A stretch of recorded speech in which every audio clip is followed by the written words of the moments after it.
Hello ladies and gentlemen, I am Ravenswood, and today we will be beginning a series of videos based off of the books of the Elder Scrolls V, Skyrim. I understand not many people will be interested in these videos, but for those of you who are, I hope I can entertain and enlighten you about the lore of this game. So without any further ado, the first book in this series is entitled The Amulet of Kings by Winnegarus Monona. In the first years of the First Era, a powerful race of elves called the Ayleids, or the Heartland High Elves, ruled central Tamriel with an iron hand. The high and haughty Ayleids relied on their patrons, the treacherous Daedra lords, to provide armies of Daedra and dead spirits.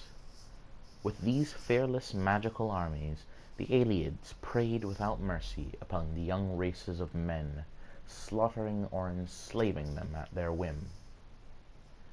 On behalf of the suffering human races, St. Alicia, the first in the line of Cyrodiils, sought the aid of Akatosh, the dragon god of time, and ruler of the noble Aedra.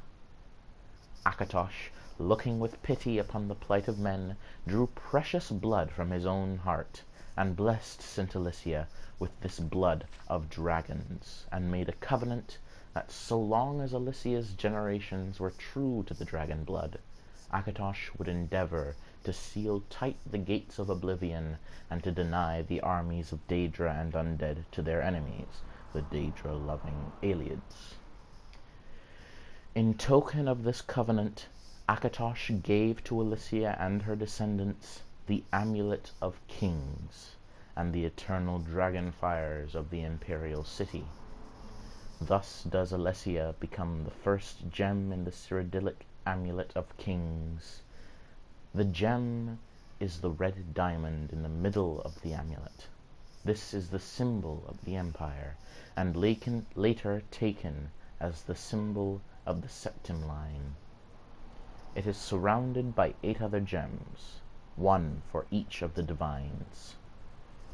So long as the Empire shall maintain its worship of Akatosh and his kin, and so long as Alicia's heirs shall bear the Amulet of Kings, Akatosh and his divine kin maintain a strong barrier between Tamriel and oblivion, so that mortal man need never again fear the devastating summoned hosts of the Daedra lords. But if the Empire should slacken in its dedication to the 9 divines, or if the blood of Alicia's heirs should fall, then shall the barriers between Tamriel and the Daedric realms fall, and Daedra worshippers might summon lesser Daedra and undead spirits to trouble the races of men. Now this book is very interesting because it seems to have a bit of an inconsistency in it.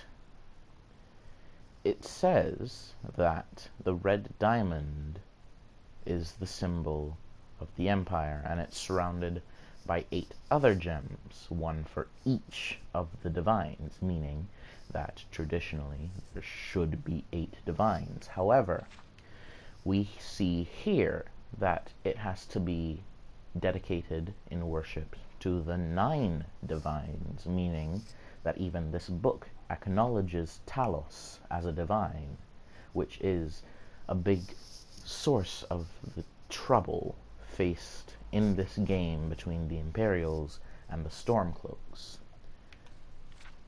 So, unless they can decide whether or not they worship 9 or 8 divines, then there's going to be fighting forever. In my opinion, there should only be 8 divines, just based on the amulet. 8 divines, right? So, I hope you enjoyed this book. Hopefully there will be many more in the future. Please do whatever you want. I'm not going to ask you to subscribe or anything.